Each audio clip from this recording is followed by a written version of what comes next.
Hey there, everyone. It is 11 a.m. here in New York City and 10 a.m. over in Iowa, where the first Republican primary contest sits just 6 weeks away. Over the weekend, Governor Ron DeSantis completed his campaign pledge to visit all 99 counties there in the state. On NBC's Meet the Press yesterday, he called out former President Trump for not delivering on campaign promises he made back in 2016, including repealing and replacing Obamacare. Here's what I will do. What I think they're going to need to do is have a plan that will supersede Obamacare, that will lower prices for people so that they can afford health care, while also making sure that people with pre-existing conditions are protected.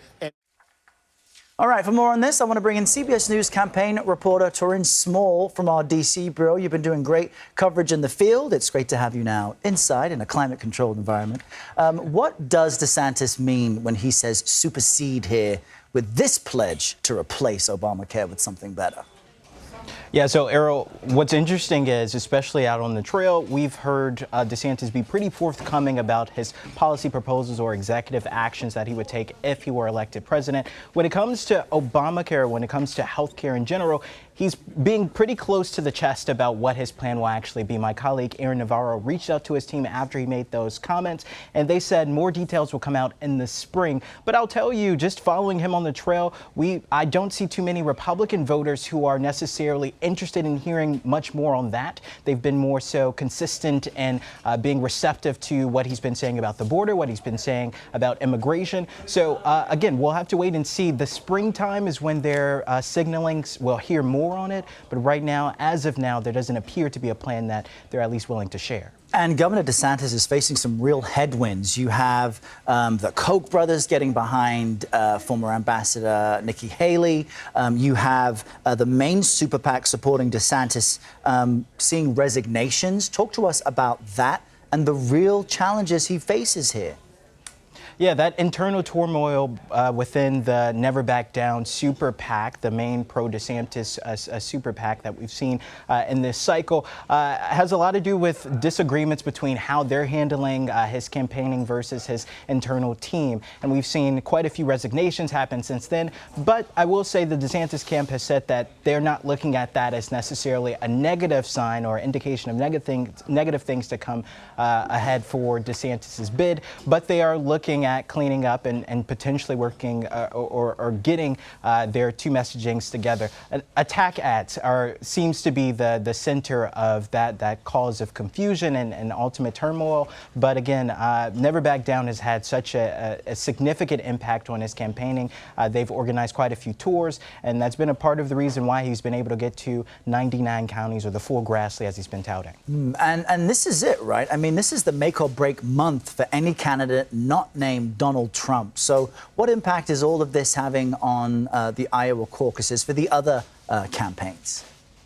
Yeah, so the other campaigns are looking to put in as much face time with voters as possible. So DeSantis has a pretty significant ground game, at least a few Republican sources within the Republican Party in Iowa sources have told me. He's second to just Donald Trump in terms of full exposure in the state. And the DeSantis camp has also touted 30,000 committed voters who told him they're committed to caucusing for him in January 15th. But in terms of the other campaigns, Nikki Haley has really stretched herself across multiple states. She doesn't have as much of a presence. Vivek Ramaswamy moved to the state last month. He moved to Des Moines, looking to put out as much of himself as possible. And then we have some of the folks who are far behind in this race, and that's Doug Burgum and Asa Hutchinson. They're taking a different approach. They're doing retail policy or politics, but through mom and pop shots. They're just looking to introduce themselves because, again, they don't have the name recognition like Ron DeSantis, like Nikki Haley, and, of course, like Donald Trump. And talk to us about why Iowa is so crucial. I know you've been spending time there as well because you want to see the difference between the attack ads and what folks on the street think and feel. But why is this state so pivotal? Yeah, for a couple of reasons. This is the first true test of a campaign after January 15th.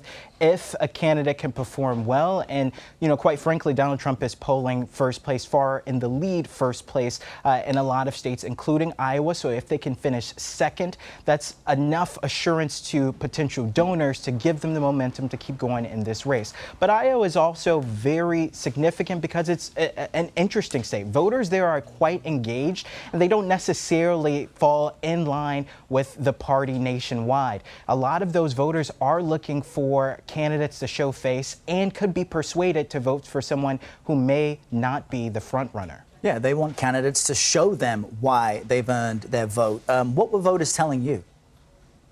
Yeah, so it's interesting. Again, Donald Trump is still far in the lead in polling. A lot of Iowan voters do still support Donald Trump, but quite a few of them are looking for alternatives, be it because they don't think that he will finish in this race because of the legal challenges, or because they're just soured on the fact that he isn't in the state constantly campaigning like the rest of the candidates. My colleague, again, Aaron Navarro, talked to voters this past weekend. This is what a few of them had to say.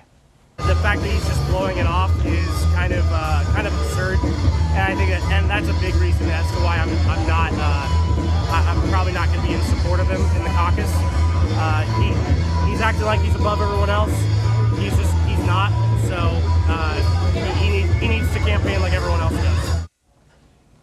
Yeah, and there appears to be a divide in young voters and older voters in the state. Caleb there, like you just heard, said he's looking for another candidate. A lot of older voters might still be stuck on Trump. All right, Taurean Small, great to chat with you. A very comprehensive update there. We'll see you again soon.